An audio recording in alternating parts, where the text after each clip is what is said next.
I'm really delighted to be part of this discussion with these amazing people, of which they have introduced beautifully to you.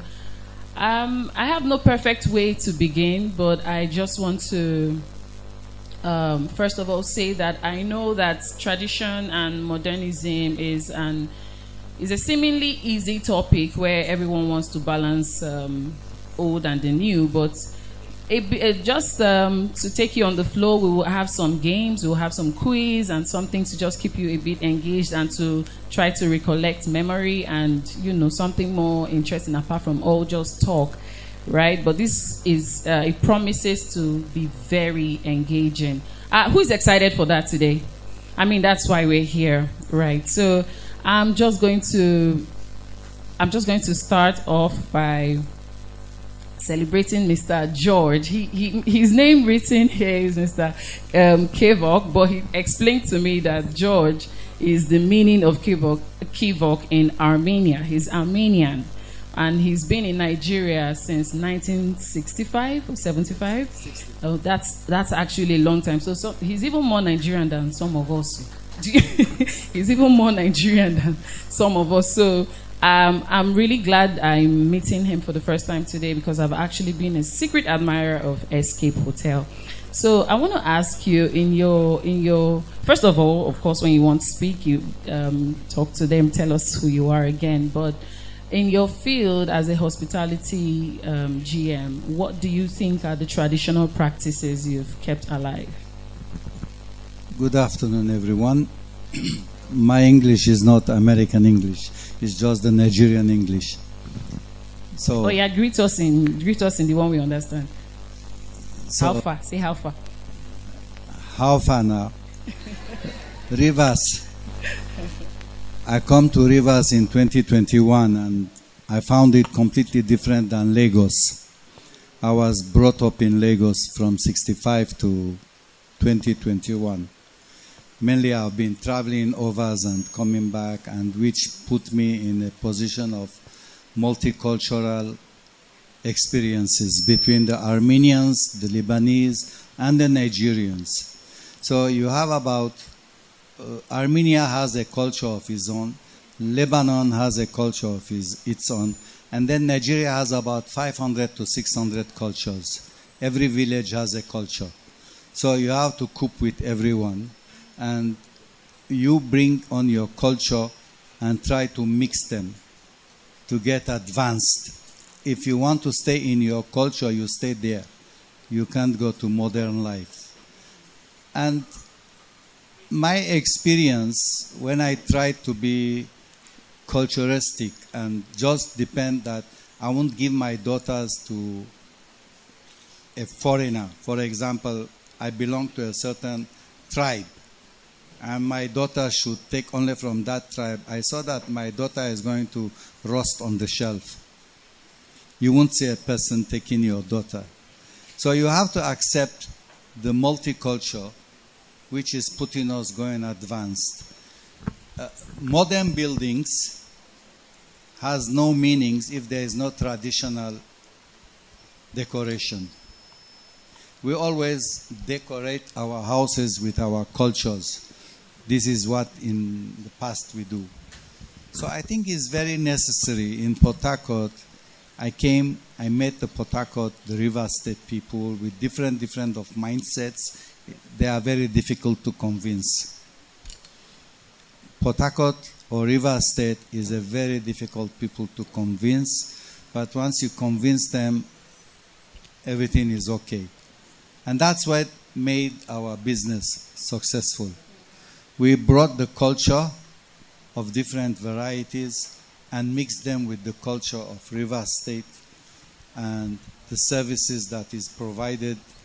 Then you find out that there is no life without mixing cultures and without bringing traditions which will put you in the right place. We cannot live in the past and we cannot live in the future. We only have to live the present, and this is the present. So I think this is what is modernization. Like if you bring a father now and wants to give his son to take over of the business, the father will not easily give up what he has made. He will think that the new generation is going to destroy it.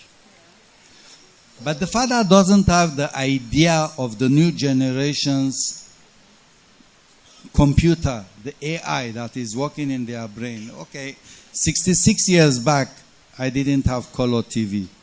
But now I'm enjoying the color TV. But to come and give someone and say, take over my business, I will not easily give the business to my son because I know he's not yet ready for it.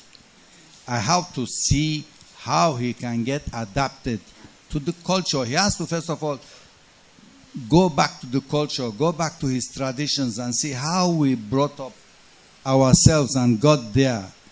And then now we are bringing it to get a better introduction and a better presentation with the new modern lifestyle, which people will be happily. That's why we see sometimes people come from the village, and when they see the hotel, they'll say, wow, is this really in Nigeria?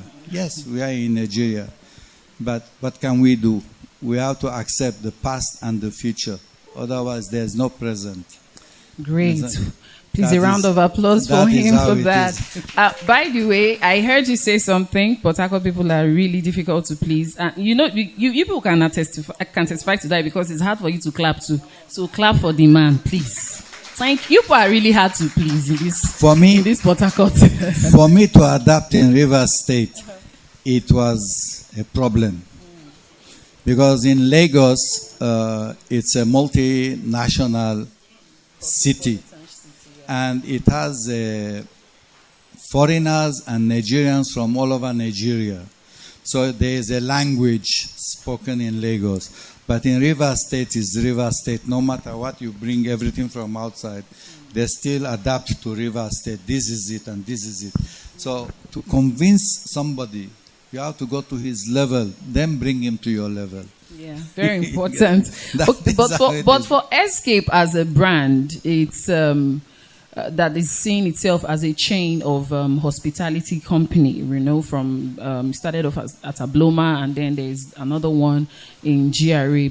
That's why I'm asking specifically, what is the traditional lifestyle thing that you have picked from Port Harcourt that makes Port Harcourt people want to always be in Escape? Well, when we first came to Port Harcourt, it was just we were trying our luck and said, let's open up. Port Harcourt River State was for a while out of the map due to the issues that were happening before Corona, kidnapping and all these things. Yeah. So my boss is a Rivers man that owns the industry. So he used to come to Lagos, and I was running a hotel in Lagos, Le Paris Continental Hotel. So we had a lot of discussions. Now my boss said, if I open one, can you join me? I said yes. When I came, it was very difficult for me to understand. I even told Kendrick, the first person I met in Port Harcourt is Kendrick, Port Harcourt Magazine. And I told him, I think Port Harcourt... I think that deserved a round of applause, please. Kendrick is doing the work. Kendrick is the guy that inspired me more what to do when we were talking about something. I said, I came here and my mind was not only one branch.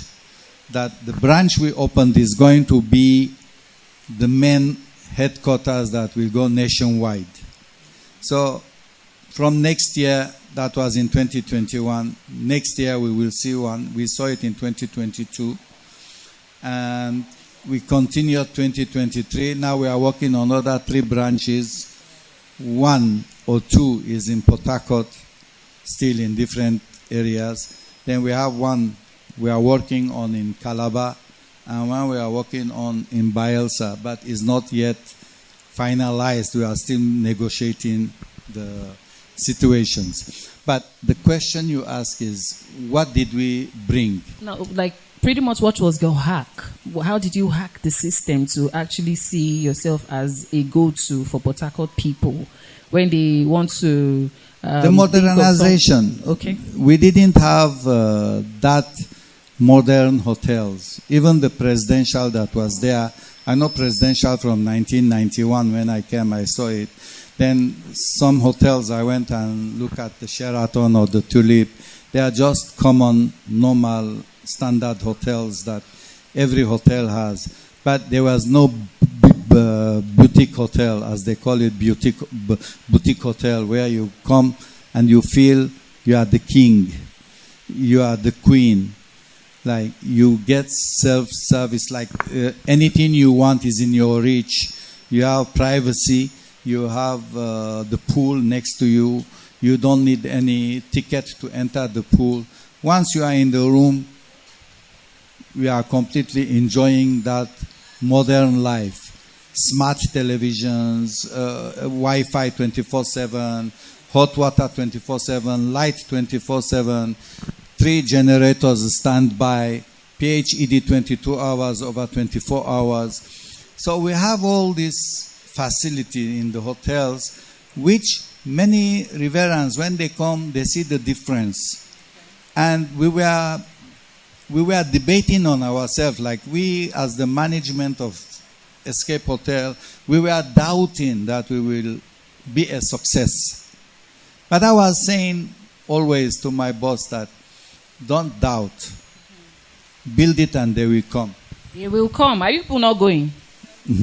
So every other time I see and people I won't be pictures surprised. I won't be surprised if someone stands up here and says, "I don't know where Escape is." Well, you won't be surprised, but it's almost impossible because if we don't at least know where it is, we've seen pictures from Escape Hotel, from people's pre-wedding shoots to wedding off and showers.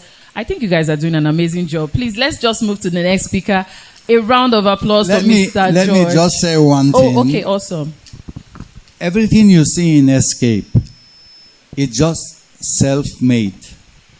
We never advertised. We never did any jingles. We never even went out there to shout to people, there's an Escape Hotel existing here. All we did is on our personal Instagrams and on our communication and connections and put us on the map directly, automatically. If you go to the radio stations or TV stations or any place, they only know there is an Escape, but they haven't even done any advertisement on behalf of us. We have been doing everything by ourselves, and that is why we are successful.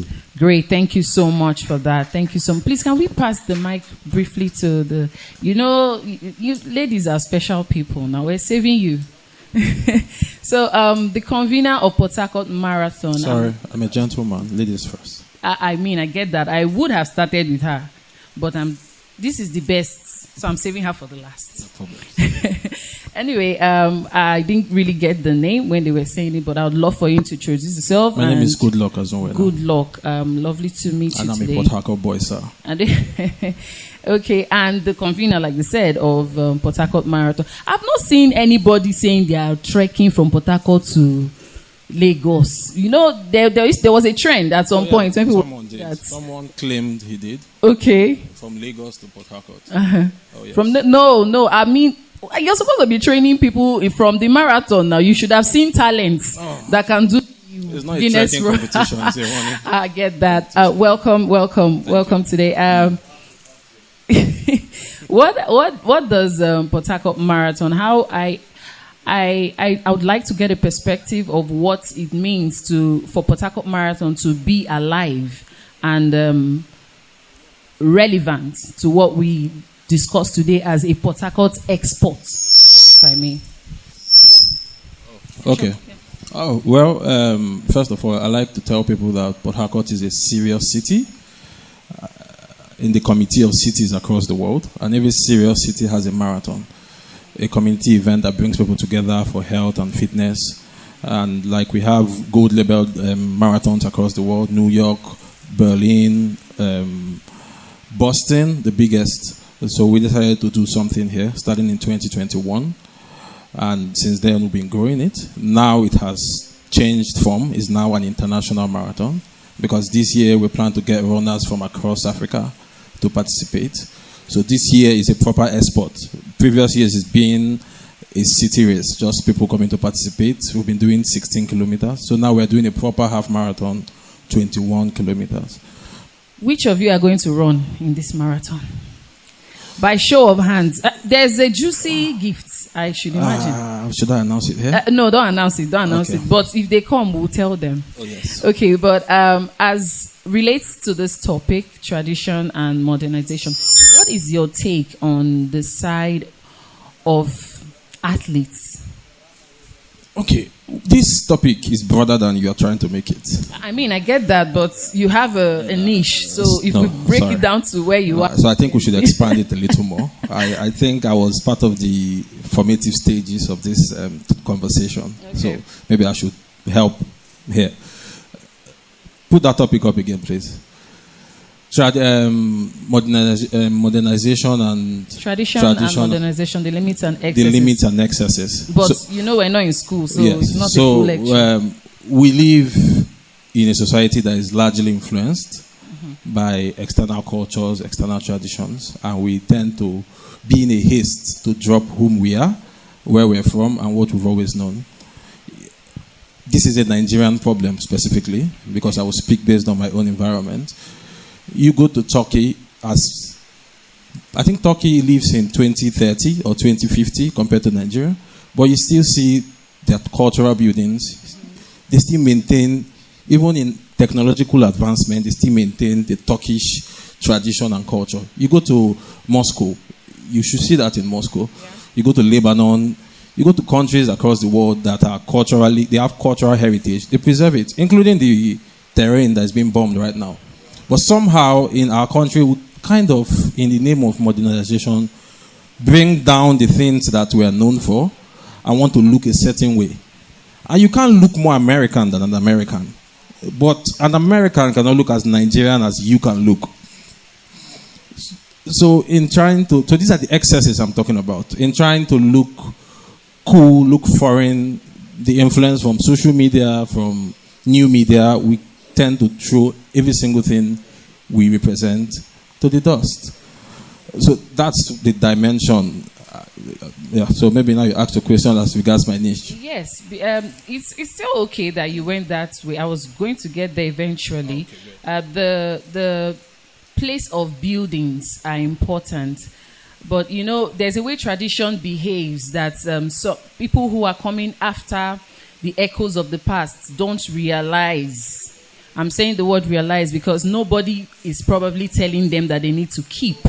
There are sometimes where, as people grow up, if you don't tell them keep that thing, they think it's not important, right? So if we had those buildings and the people before us had said that this building was built by something or had this story behind it, it will make more meaning to keep and to preserve. So as far as buildings go, it's not just I think that if tradition is not just in can you explain why tradition should not just be in buildings, but rather in the raw material of what's in the building?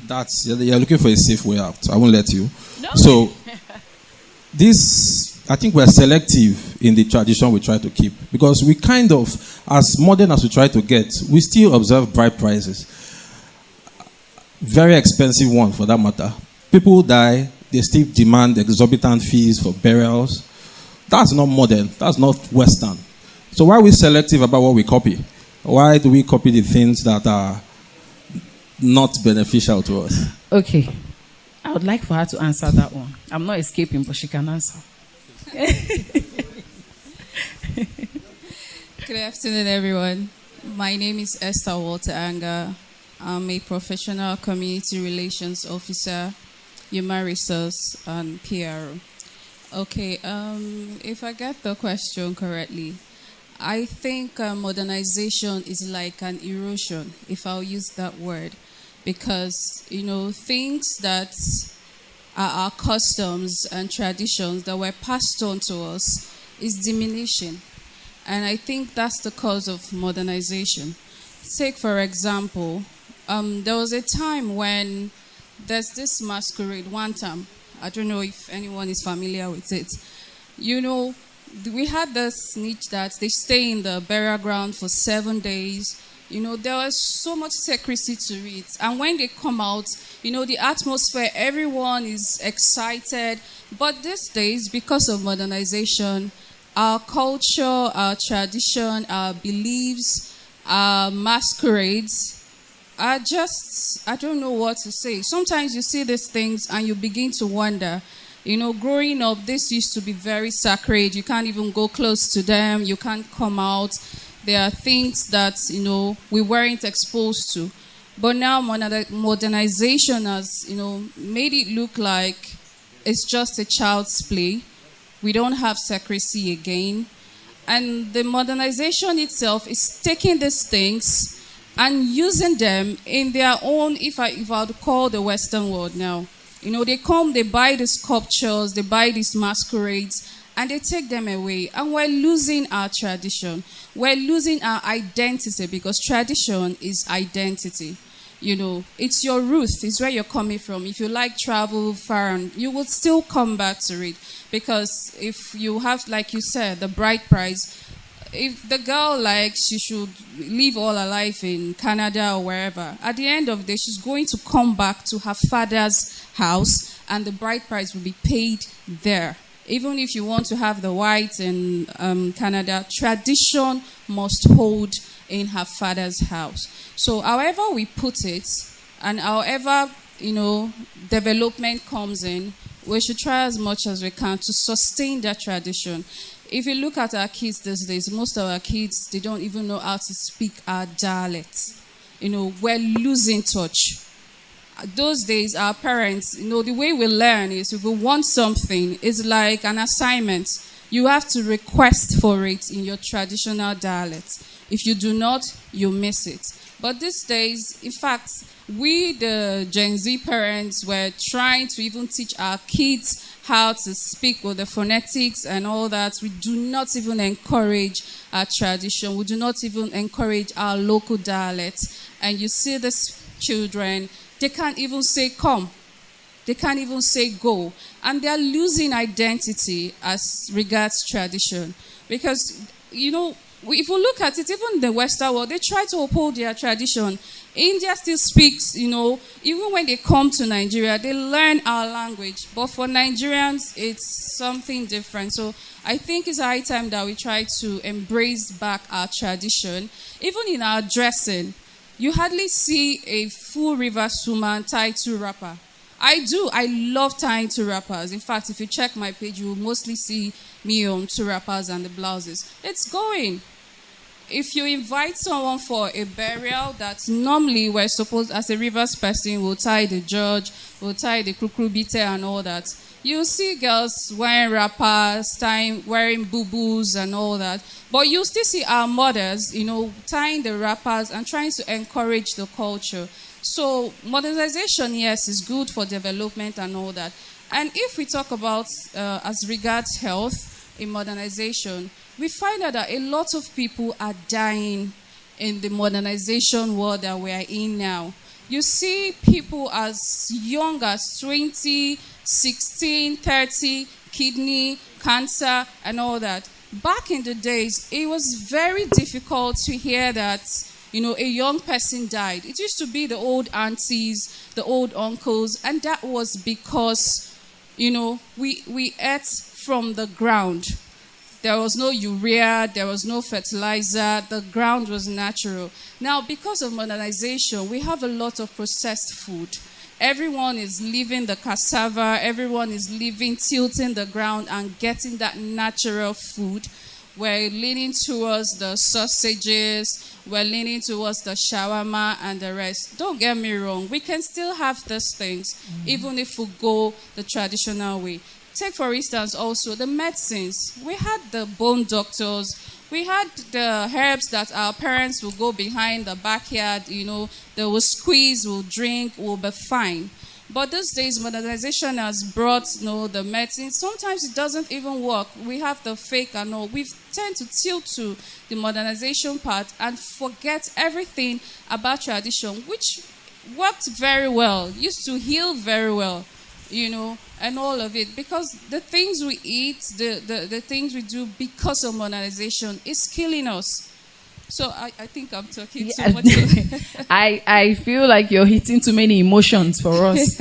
But beyond nostalgia, which is where you're coming from, because I think that from a place of memory and a place of preservation, that's where you're coming from, which almost sounds as if, I'm saying as if, because what you're saying is not entirely relatable to every household. It's eroding. There's a difference. It's eroding, but it's not completely wiped out.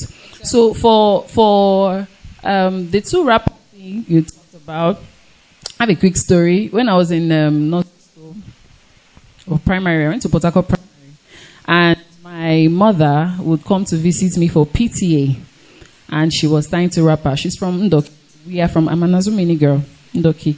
So she tied two wrapper George, and she came to school to visit me. I was ashamed.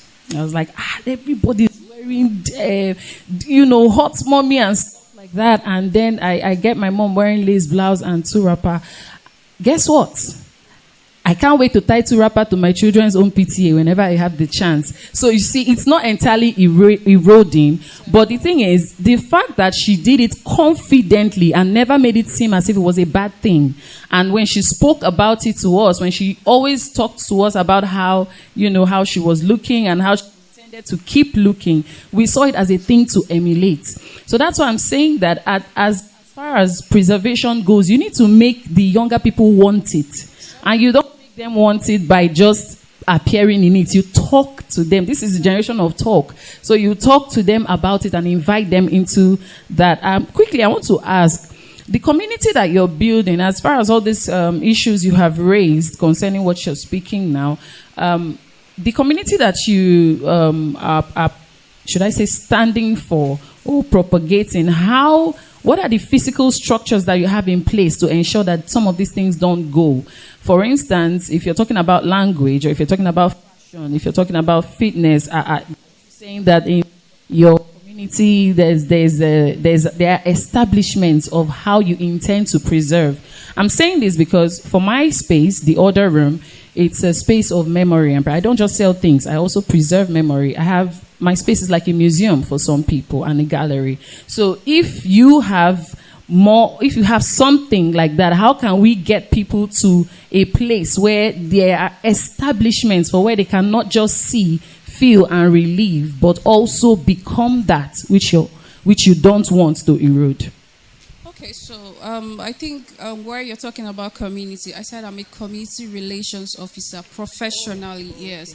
But I'm also a girl child advocate. And for that, if we're talking about it, you as a person can be a community that people can look at. Let's go back to the rapper thing. Now, because we're in a modernized era, a lot of girls would say, oh, I can't work with the two wrapper, it's too heavy, it doesn't make me look chic. I wear it and I look chic. And, okay, I will say my secret here. I don't tie the two wrapper. Like the one inside, I make it a skirt. And you wouldn't know. And I make the one on top, I just tie it like a wrapper. So I'm walking comfortably. I'm comfortable in it and all that. So that's also a way of adding the modernization, but not losing touch of your tradition. Okay. So when people see you, they like it. They want to wear it. Would you say that your children or the people around you, your own world, how are you influencing your personal world? Oh yes, I have a lot of girls that look up to me, maybe in the fashion sense, how I present myself, how I come out, and they want to dress that way. And they ask questions like, how did you do this? How did you come about? And I say, and then you see them wearing it, doing it. That way, it's involving. The next person will say the girl, oh, I like this style. How did you come about it? The person picks it up. And that way you're building a community unknowingly, and it's expanding. And you're encouraging those people in as much as you're probably not comfortable in the tradition. You're making it and wearing it in a more modernized way, and you're not still losing touch. Awesome. Please, a round of applause for our beautiful lady. I'm sure, just for you to conclude this session, because there's something I want to ask the audience, can you just throw a bit more light on what she said? Yeah, coming to his question about the buildings, the modernization and the ancestral. I was very surprised when I was one time in Oyo State and I was passing by. There was nothing indicating that this is Obafemi Awolowo's house, okay, which is a heritage, and it's a history, part of history in Nigeria. Whether he was against the South or against the East, that is another case. We are talking about Nigeria now. Passing in front of a celebrity presidential candidate, Obafemi Awolowo's house, like it was a dustbin. It was packed with so many littered, and even it might have been breakdown. In my country, in Lebanon, it doesn't happen that. Automatically, it will be taken by the government, the local government will improve it, repaint it, and build it, and make it a small museum showing the cultural part of the Oyo State person, Mr. Obafemi Awolowo. He was so and so and so. But now we're in a modern world, but you are seeing what was Nigeria in the past. You can't see Nigeria what was in the past. You are only seeing the new ones. None of you know Kata Bridge, the wooden bridge in Lagos that ties Ebutu-Metta, the mainland, to the island. It was a wooden bridge that opens, and we stay 3-4 hours in the traffic to cross over to the island because there was no any other way before mainland bridge, before Marina Bridge, before Third Mainland and the new Kata Bridge they built. So there are some things should be preserved. That's the heritage. That's your culture. That was the country, what it was before it get to this stage. You see the evolution of Nigeria only with new things. You don't see Azikiwe's house. Where is Nnamdi Azikiwe's house? Or you don't see Ojuku's house. Where was he brought up? Where is his street? Which kind of culture they were living in that we get from this stage to this stage? We don't have it. But in Lebanon, we have every era. The town council, local government, we take it and barricade it and paint it and present the era of that year. And you see Lebanon changes from the first time they created it till now. From your age is 0 to your age is 60 or 73 years old, independent country. You will know your past and future and where we are heading to. But in Nigeria, we don't see the past. Okay. That's the only difference. But I'm not a lawyer, please. Very, very important. I'm not a lawyer, but I actually like to argue from different perspectives. So from what he's saying, he's mentioning names that deserve not just recognition, but honor. And honor in structure or honor in memory of what they did. Right? So I have a problem. I had this as a discussion in my space a few weeks ago when we had World Jazz Day honoring Fela Kuti. And I didn't want to do Fela Kuti initially because we were in Port Harcourt. And it seemed like the only person that had broken that ground for jazz was Rex Lawson, the late Rex Lawson. But guess what? When I went to do some study about Jim Rex Lawson, I found that there were no pictures. As in, not like he doesn't have a picture, but archived. Pictures that you say, maybe picture of his album, picture of... the way you will have Fela's compendium of a lot of things. Even how you have Kalakuta Museum now. And so you're mentioning people, but... Yes, Fela's shrine is still exists. You can't do that to everybody, to be honest, right? But so some people who try to do that in other states, like Fela's family, who has been intentional about it. I'm yet to see a Jim Rex Lawson family in Port Harcourt, because we don't know them personally, a lot of us, but if their families were more intentional to at least dig what is left, then we can actually have things and people who we have the heritage to talk about, to honor. And even... well, of course, name streets after them, but beyond that, who are really the legends that we have preserved so far in Port Harcourt? That is where, Okay. Thank you. I would help you. So it's part of our problem with tradition and modernization. So you know the average Nigerian would rather wear a new suit to a significant event. But the average Westerner, they find value in older things. So you see, this suit, my grandfather wore it, my dad wore it, it's 30 years old, this shoe is 40 years old. They find value in longevity. We find value in new things. That's why we do not have the culture of preserving things. So essentially, we're losing meaning. We're losing meaning. Now, see Benin. Benin keeps claiming the Europeans stole their art. That art meant nothing to them until the Europeans stole it. Now that art is worth hundreds of millions of dollars. They want it back. What would you use it to do? If they bring that art back to Benin, it will not be worth 100 million. So what Benin should be asking for is royalties. From that 100 million people make every year, give us 15% as the custodian, the traditional owners of this thing. Because we do not have the culture of preserving. See this Jim Rex Lawson, his family will fail to do something. A European country or company will develop something tomorrow, honoring him, making millions of dollars out of it, and his family will say, hey, they've stolen our flower. Yeah. Thank you. Please, I feel like the heat is already moving to this area. Oh, okay. So are we ready? You have to keep it short. Okay, please, can we pass the mic quickly to the lady beautifully dressed in gold and black? I read hospitality and tourism management, and I moderate for African countries, tourism organizations. In August, I'm in Mozambique. In October, November, I'm in Ethiopia and Egypt.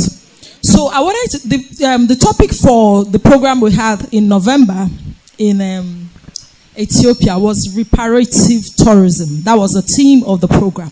Now, these other African countries make effort, conscious effort, to repatriate their customs, whatever artifact it was, that was taken or stolen abroad. But then I need us to encourage each other, in the tourism space. I'm trying to recommend, like he said, I've been everywhere. These people try to preserve their culture, but over here is just competition. In America, in the UK, everywhere in Europe, you see these people, outside people. The Yorubas speak their language. The children learn their language first before they can go to school and learn how to speak English. In Europe, Sweden, all those places, even in Ethiopia, even in South Africa, you have to learn their language. Kunjani, you're greeting them good morning. Once you arrive, you're learning the language because they don't want to speak your English. So I recommend that we Nigerians in Rivers, I was born here too. I'm 53. I was born here. My dad was born here too. But then I'm recommending that we repatriate, our culture. And I like what Mrs. Anga said. I love your dress, by the way. You're beautiful. Please clap for her. She's beautiful. She represents us. And that's what my brother here is also trying to talk about. So let's repatriate our culture, all that we do, all that our parents did that we heard. And I like that idea about the Benin thing. I think we should recommend it to them. They will make more money from that. Thank you very much. Thank you. So this is a good time to ask, is the Ministry of Culture and Tourism here? Is anybody from that ministry represented here? Because they are the institutions. They are the government, just like what you said, that it is taken over by government.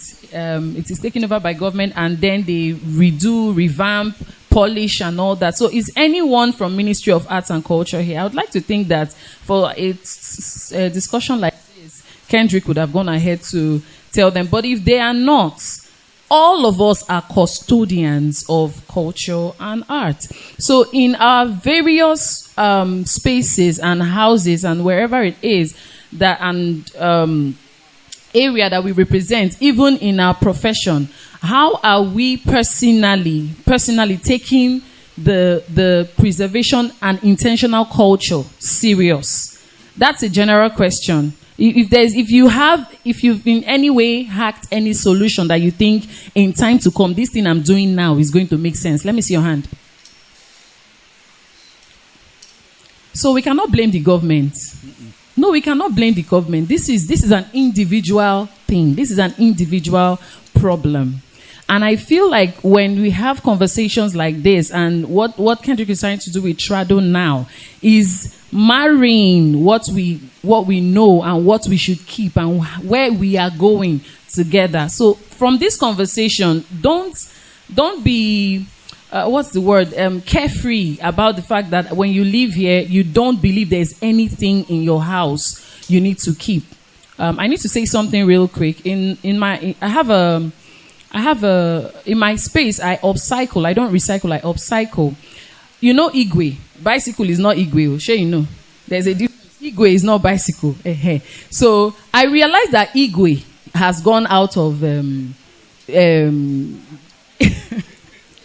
so and in my house in the village, we lived by a police station, and the police station had lots of bike that they used to stop to give them stipends, and anytime they didn't give them stipends, they would seize their bike.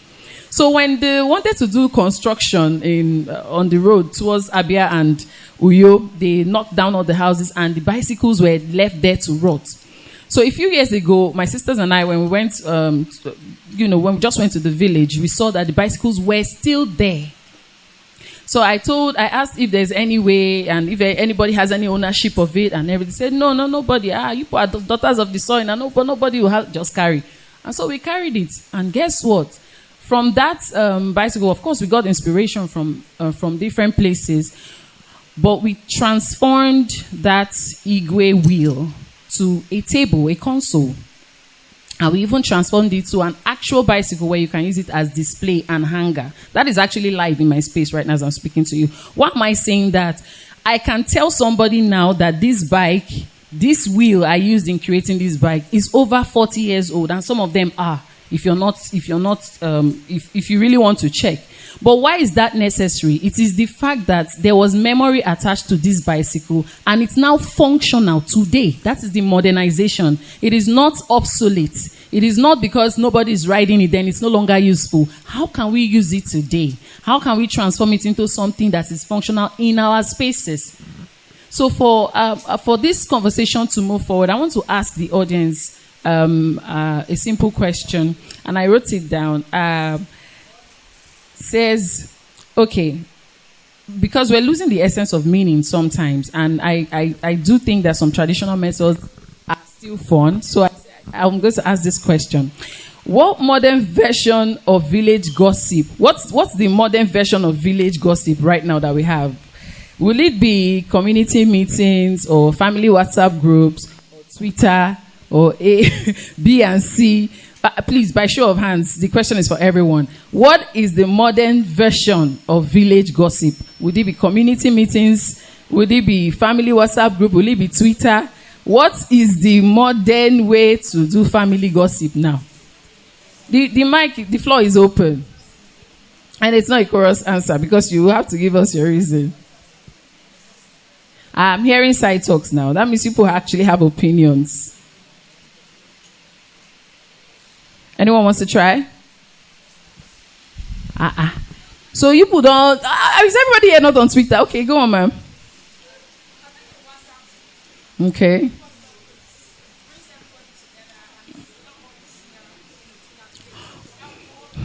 Okay, so efficiency is good that we can all have WhatsApp now and we can all communicate. But can you agree with me that a village town hall meeting is still better? Seriously. I have reasons why, but I feel like do you want to say anything about that before I continue?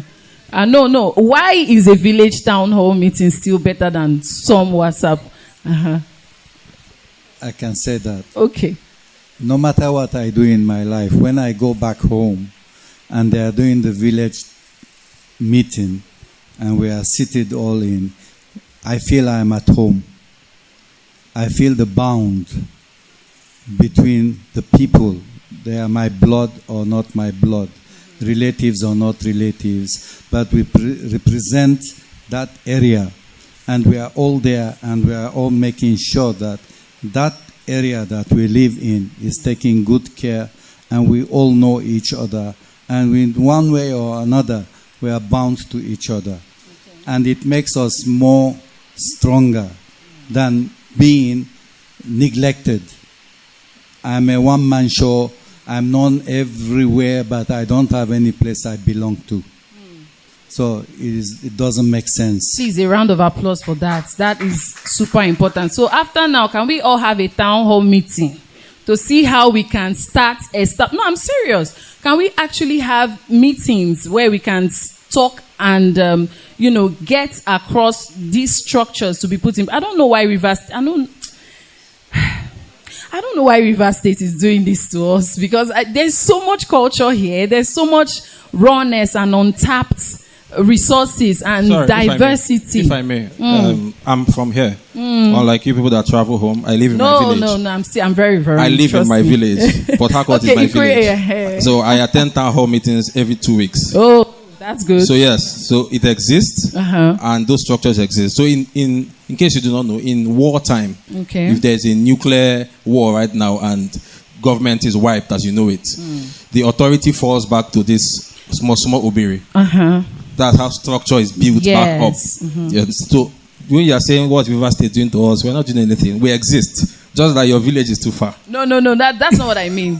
When I mean what River State is doing to us, I'm talking about the raw materials of what needs to be preserved. I'm going to give a very good example. Abani Darego, who won Miss World 2001, I feel like that was the most internationally and globally explosive thing that could have happened to Port Harcourt, and how we could have tapped more into that. But as far back as when she won that, I don't know, I'm just saying, for somebody like me, I would have definitely come back home, erect ways and structures to build on what, where she's come. In fact, I was even telling somebody, if I were her, I would display my dress would be on display. That dress she wore to win, it would be something that when somebody, the younger generations come up and look at it, they'll say, this was the dress that Miss World.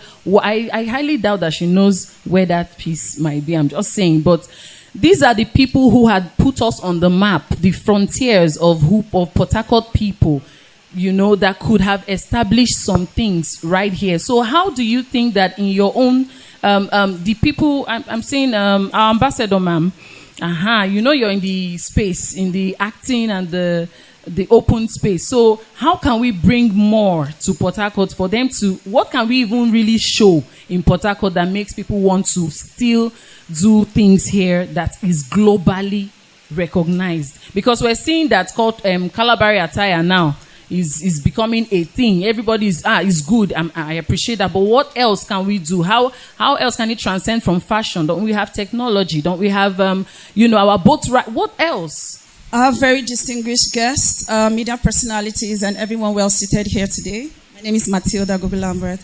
And to answer your question, I'm going to start first with, I'm going to divert a little bit. Okay. I'm going to start first with security. Okay. I remember once I was trying to bring in some directors to film in Port Harcourt, and the first questions they asked me is, I hope if I come, they're not going to kidnap me.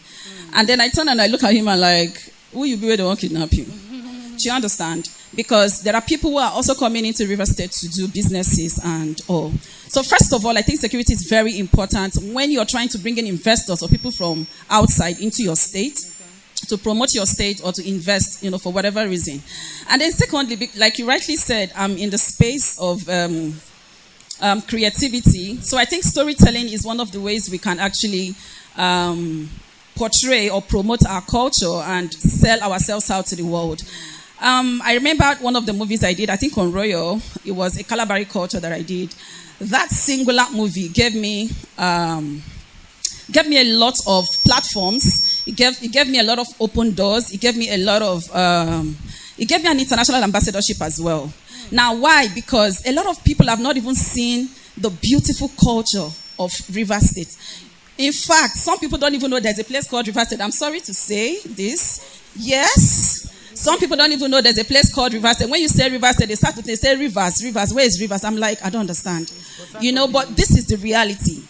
Now, they saw the culture I projected in the film, the costumes I used, the masquerade, like she rightly said. I think we brought in a lot of, I don't know their names, but we brought in a lot of masquerade from Calabari and Okrika, the Oloko, I don't know, they are very pretty masquerades anyways. So these displays were truly beautiful, and a lot of people kept asking questions. People have this kind of culture, you have these things like this. Why are they not pushing it to the world? Now, as a creative, there is a limit to what I can do as an independent producer. Absolutely. So we need the government intervention to help to promote these art crafts or cultures, food and whatever thing that we're trying to push out to the world. We can't do it alone as an actor, as a musician, no matter how much you want to dress traditionally. Yeah. We need platforms, we need policies, and we need the government to come in and support independent producers. I don't know if I'm... Thank you so much. With these few points of hers, please, a round of applause for this brand ambassador. She's doing an amazing work with that. I'd like to get your closing statements so that we can wrap up this session real quick. Thank you. So I will close by just buttressing that. Absolutely. Image laundering. Lagos does it. I am close to a few people there. So the government pays influencers to control narratives. Here, our government fuels and destroys the narrative we try to create as people. One political incident, they swipe everything creatives have been trying to do for years. And those that know me online, that's been my fight all this time. So we have government that refuse to invest in something, yet they destroy what people have invested in. And we hope in 2027 we get a government that thinks, that sees further than their mouth and their stomachs. Thank you. That's why I was going to say, what's Port Harcourt doing to us? Say, hey, okay, ma'am. Okay, so for me, there should be a balance. There should be a balance to modernization, to tradition, and for storytelling. We should have more producers, tell our stories. We have lots of stories. We have culture.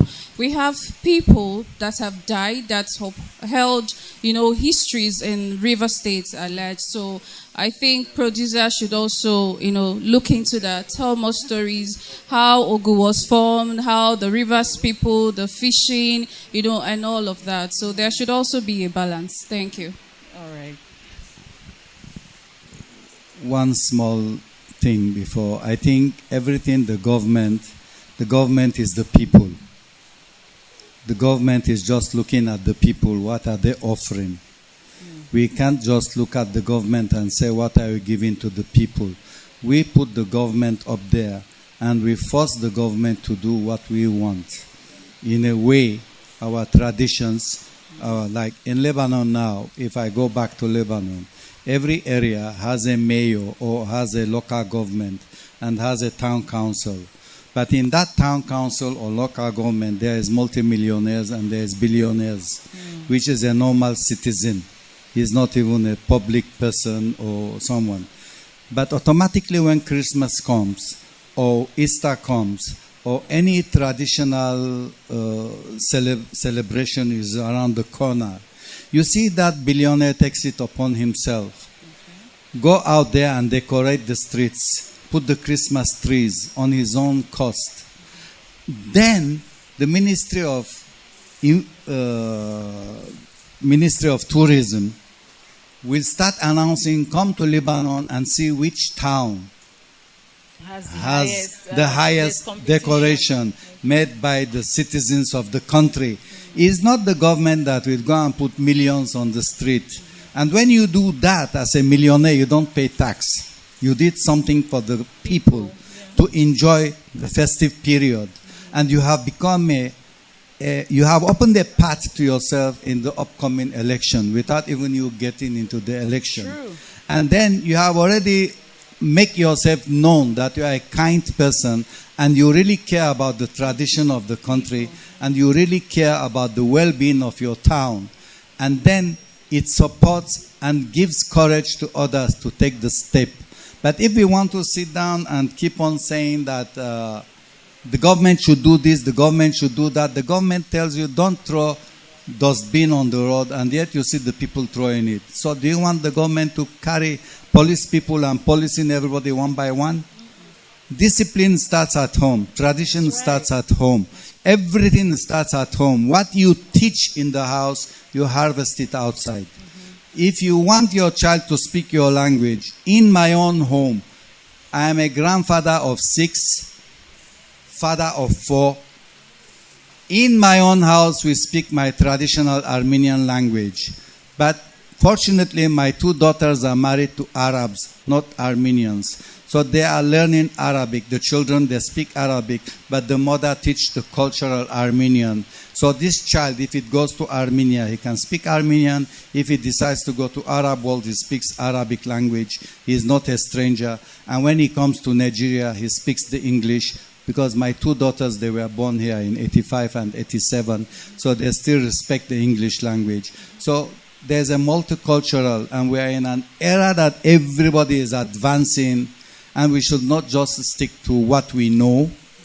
We should learn how to adapt and carry along our past, so that this is what we were, and this is what we are going to, without forgetting what we came from. I don't think there's a tree will stand if the roots is not in the ground. Absolutely. That's a powerful closing line. Thank you so much for this outing. It's been an honor to, you need to clap for this panel. They really spoke with wisdom, and they spoke with, it's really hard to please Port Harcourt people.